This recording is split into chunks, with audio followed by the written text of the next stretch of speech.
Assalamualaikum warahmatullahi wabarakatuh.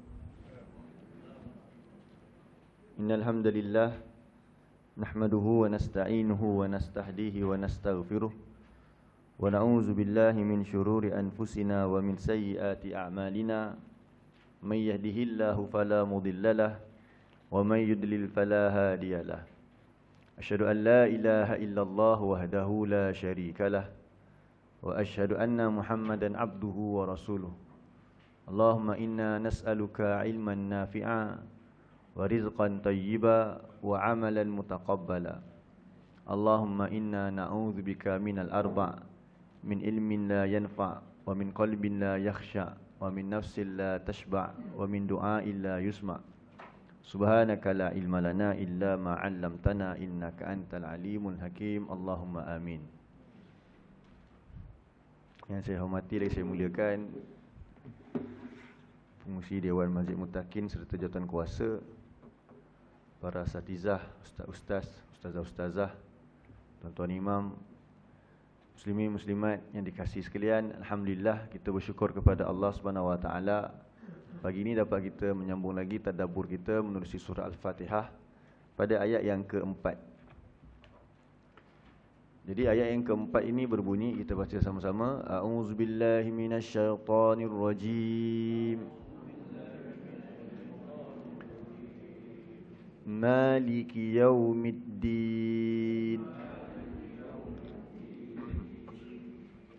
Jadi maliki ini maksudnya yang menguasai. Maliki maksudnya apa? Yang menguasai.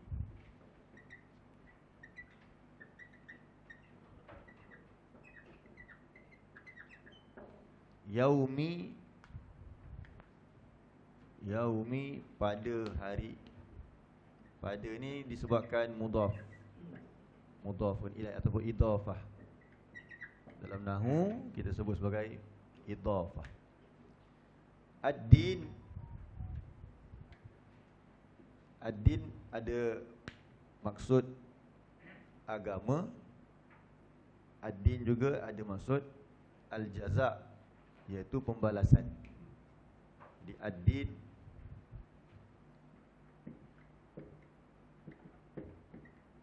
satu yang lebih kurang dengan maksud al-millah. Ad-din pertama maksud apa? Millah, agama. Ad-din yang kedua maksudnya al-jaza', balasan.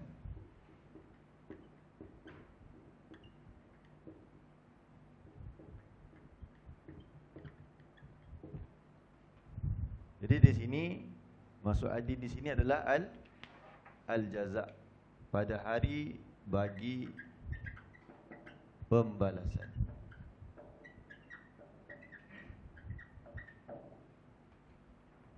Jadi maliki, sekali lagi apa maksud maliki? Yang menguasai. Yaumi, pada hari.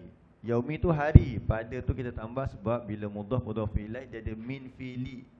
Ini yang dah belajar nahwu, ni kita ambil contohlah. Ad-din, pembalasan. Jadi ayat yang keempat ni nak cerita tentang apa? Apa jawapan kita? Ayat yang keempat ni nak cerita tentang apa? Konteks dia. Kenapa dengan hari kiamat tu? Okey, jadi masih ingat lagi tak kita sebut macam ni? Kalau suatu ayat dia bermula dengan selain daripada baris depan, ayat dalam bahasa Arab, kalau dia mula dengan selain daripada baris depan, contohnya baris bawah ni, maliki terus baris bawah, jadi itu bukan permulaan ayat.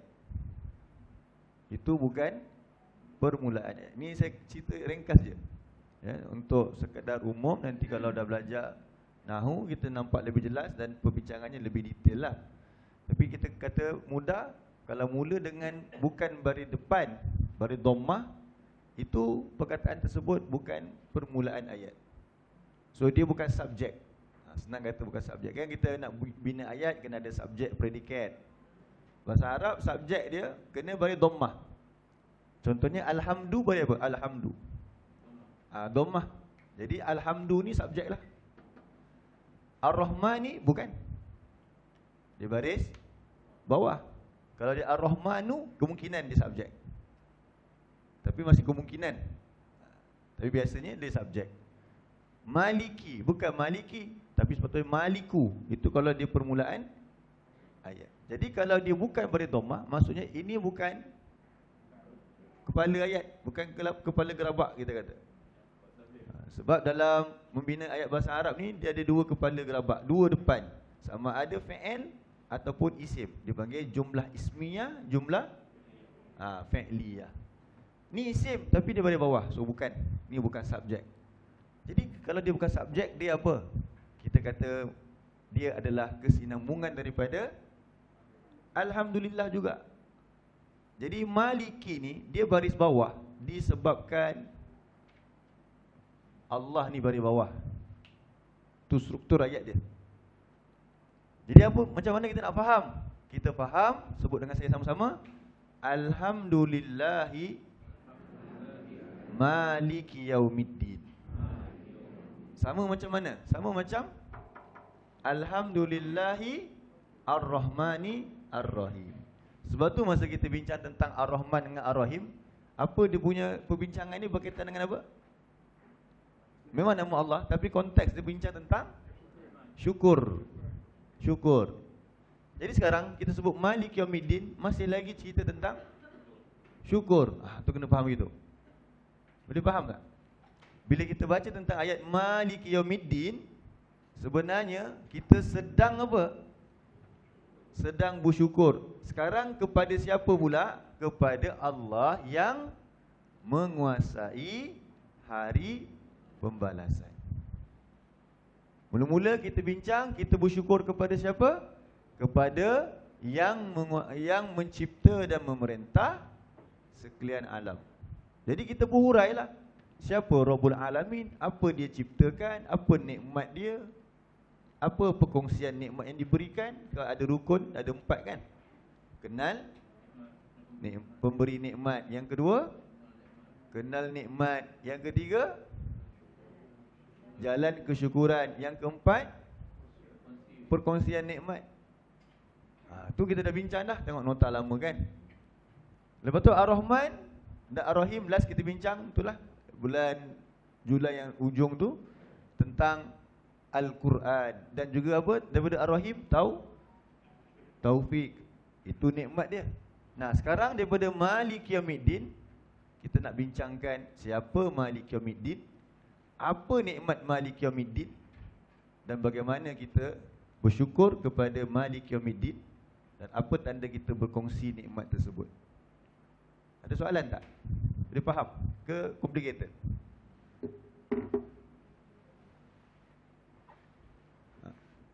Boleh faham Haji Razak? Dapat. Jadi Malik Yaumiddin ni nak cerita tentang apa? Syukur kepada siapa? Kepada, memang kepada Allah. Kepada siapa? Kepada yang menguasai hari pembalasan tu. Macam kita kata diri kita kan, bila kita bagi hadiah dekat staff kita kata terima kasih siapa? Contohlah kalau kita ni bos, dia kata terima kasih bos. Tapi kalau balik rumah kita bagi hadiah dekat isteri kita, dia kata terima kasih abang, ayang ke, bi ke, C kan. Sama tak orang yang sama ke orang yang lain? Orang yang sama. Tapi di sini dia sebagai suami, di sini dia sebagai bos. Subhanallah, bukan nak samakan dengan Allah. Jadi kita kena jelas begitu. Allah dengan sifat-sifat yang diceritakan. Kita puji Allah kerana dia itu Rabbul Alamin. Kenapa kita mengaku dia itu Rabbul Alamin? Kita dah bincang. Kita puji dan syukur kepada Ar-Rahman. Kenapa kita sebut dia Ar-Rahman? Kita dah bincang. Sekarang ni pula kita memuji dia kerana dia itu adalah Maliki Yaumiddin. Bagaimana sifat Malik Yaumiddin dia? Apa yang diberikan nikmat-nikmat pada Malik Yaumiddin? Ustaz, bukan ke Malik Yaumiddin tu cerita tentang huru-hara hari kiamat? Iyalah. Sebab kan ada huru-hara, tapi ada orang yang Allah selamatkan. Itu adalah apa? Di tempat yang huru-hara, penuh kesulitan, tapi ada orang yang berwajah berseri-seri. Orang tu dapat apa kat situ? Dapat nikmat. Itulah dia nikmat pada Yaumiddin. Nikmat pada hari pembalasan. Siapa yang memberi nikmat tu? Allahi Malik Yaumiddin. Macam tu. Boleh faham kan? Okey, insya-Allah. Jadi sekarang kita nak bincang siapa Malik Yaumiddin. Memang kita kata Allah lah Ustaz. Betul. Maksudnya sifat dia tu bagaimana? Bagaimana Allah menjelaskan dirinya sebagai Malik Yaumiddin. Jadi pertama sekali, apa itu Yaumiddin? Bila kita tahu Yaumiddin, kita tahulah dia itulah Maliki Yaumiddin. Apa itu Yaum Ad-Din? Apakah itu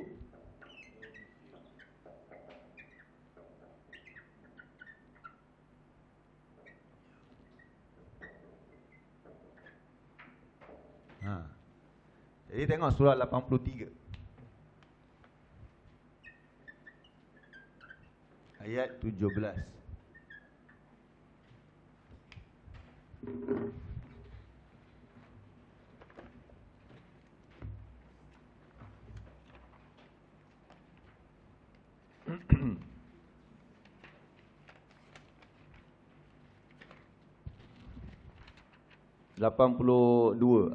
Minta maaf, 82. Mutaffifin 83, Al-Infitar 82.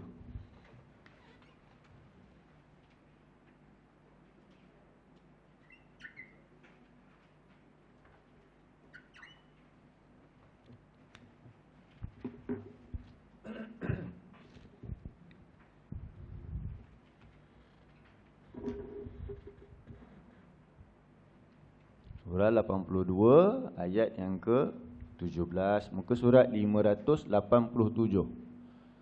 Muka surat 587.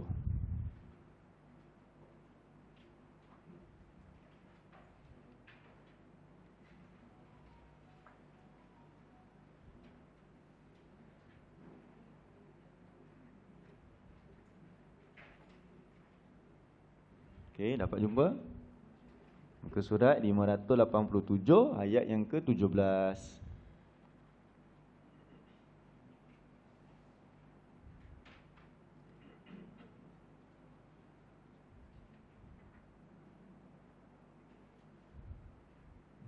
Surah yang ke-82 je.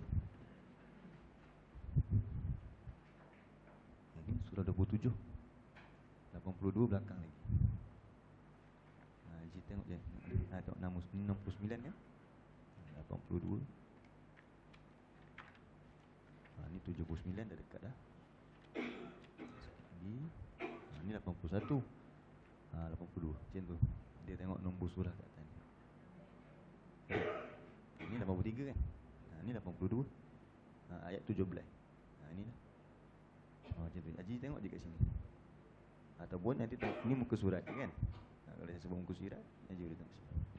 Mudah insya-Allah.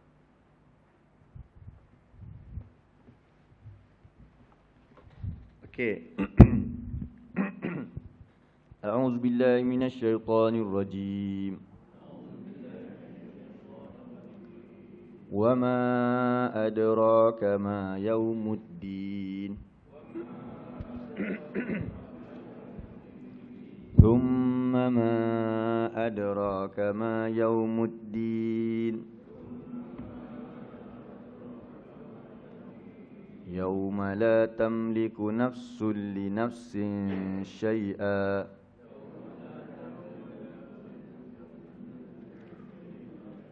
wal amru yauma idzil lillah.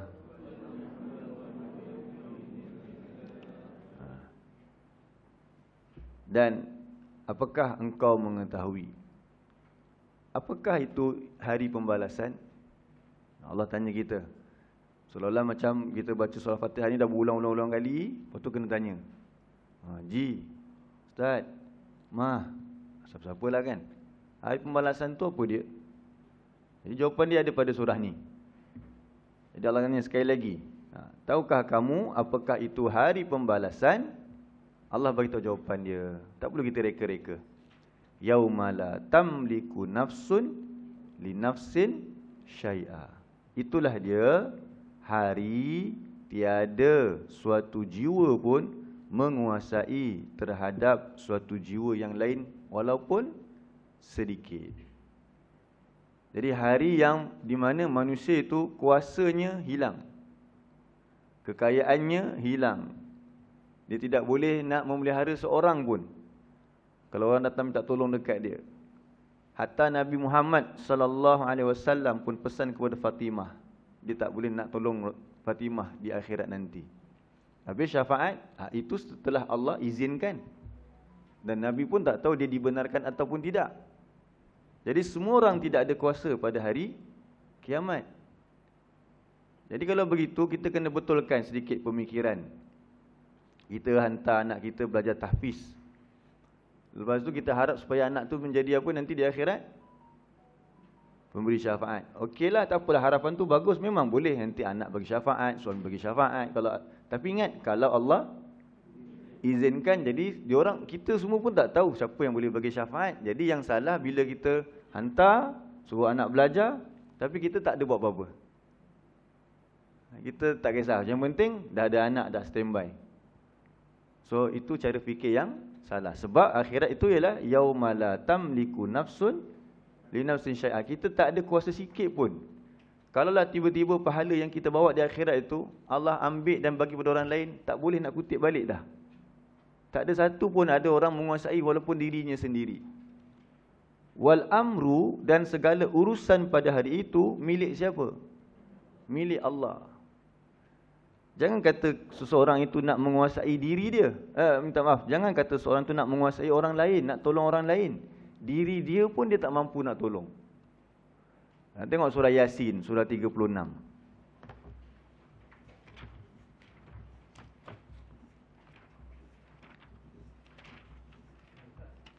Ya, Ji.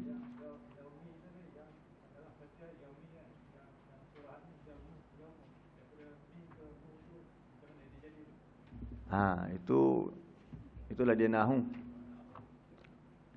Dia ada namanya mansub, marfu' dengan majrur. Jadi perubahan-perubahan itu disebabkan, dipanggil sebagai faktor ataupun amil, bahasa Arab dipanggil amil. Jadi kita kena tahu penyebab-penyebab kepada perubahan baris tu. Itu yang boleh saya sebutlah. Jadi untuk ayat yang 82 tadi, yaumu dengan yauma. Yauma kat situ nanti dia boleh jadi mungkin badal atau dia boleh jadi maf'ulun fi. Itu sebab-sebab dia. Jadi tu agak agak detail sikit. Kan payah nak. So ada sebab perubahan tu, Ji, disebabkan jawapannya dan disebabkan amil, faktor amil. Jadi itu yang kita suruh, kita kata pelajaran ilmu nahu ataupun i'rab ni, kita nak belajar tentang ni lagi, tentang perubahan taghyiru fi awakhiril kalim, perubahan pada hujung perkataan disebabkan faktor-faktor yang datang sebelum dia. Likhtilafil awamid dakhilah, disebabkan faktor-faktor yang ada sebelum dia. Itu sebab apa dia baris atas baris depan? Sebab ada faktor sebelum dia. Jadi tak boleh kita macam rasa baca. Sebab tu kita kata baca baris atas, bawah, depan, tukar-tukar sesaja, mesti mengubah makna.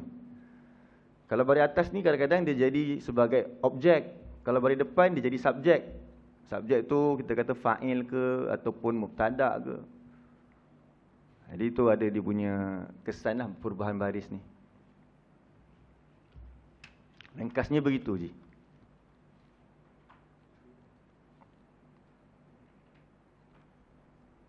Okey. Tadi apa? Surah 36. Ayat dia. Okey. Ayat dia cuba tengok.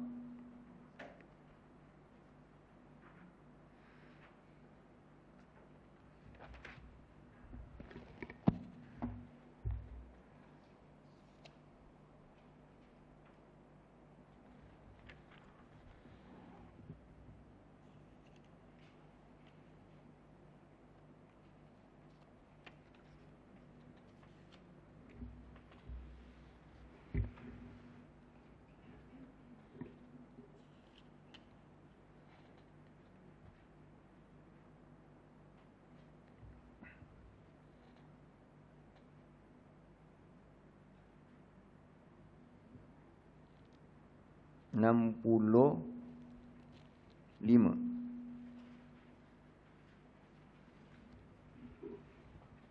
36, 65.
أعوذ بالله من الشيطان الرجيم.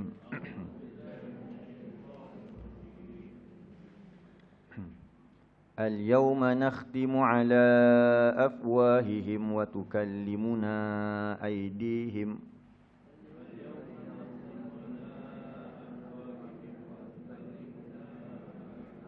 وتشهد أرجلهم بما كانوا يكسبون.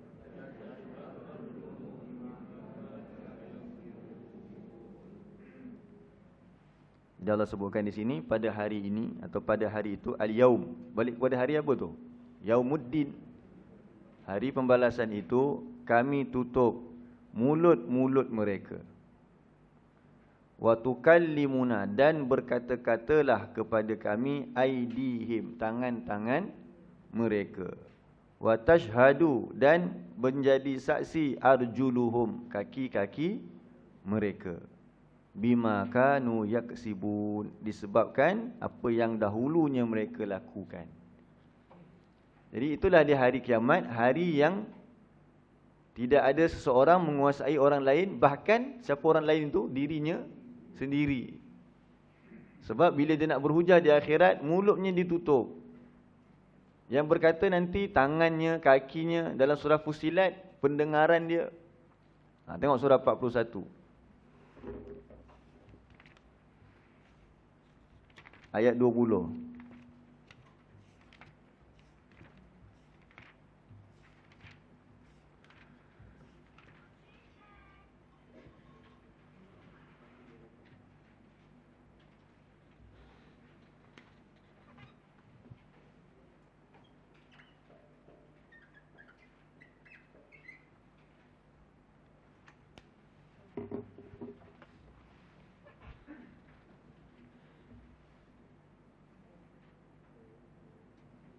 Empat puluh satu ayat 20.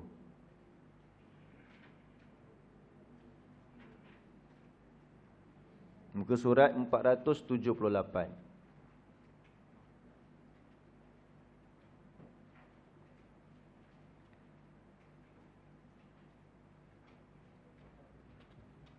Surah 41, surah Fussilat.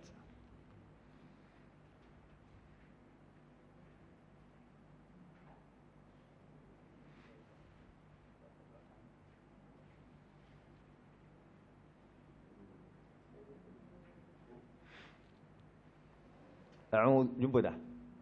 Okey. A'udzu billahi minasy syaithanir rajim.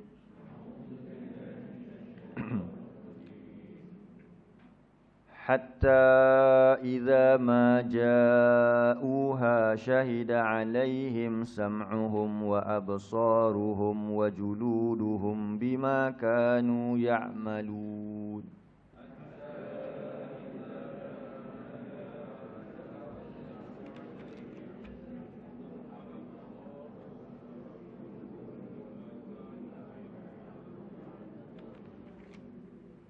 Jadi sehingga apabila mereka sampai ke neraka, pendengaran, penglihatan dan kulit mereka menjadi saksi terhadap apa yang telah mereka lakukan. Sekarang Allah kata lagi detail. Tadi tangan dan kaki.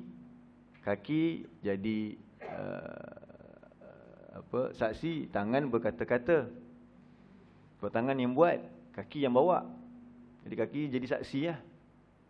Dalam ayat ni pula lebih detail lagi apa dia yang menjadi saksi?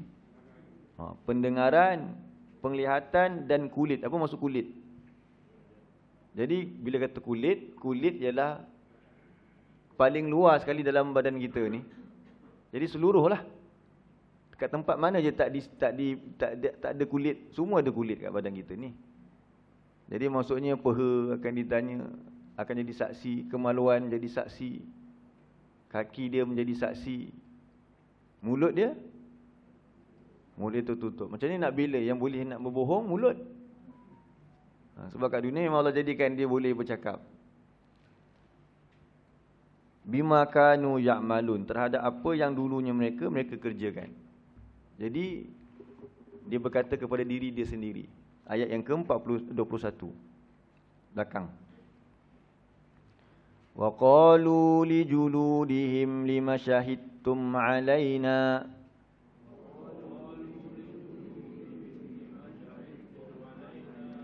qalu antaqana Allahu alladhi antaqa kulla syai'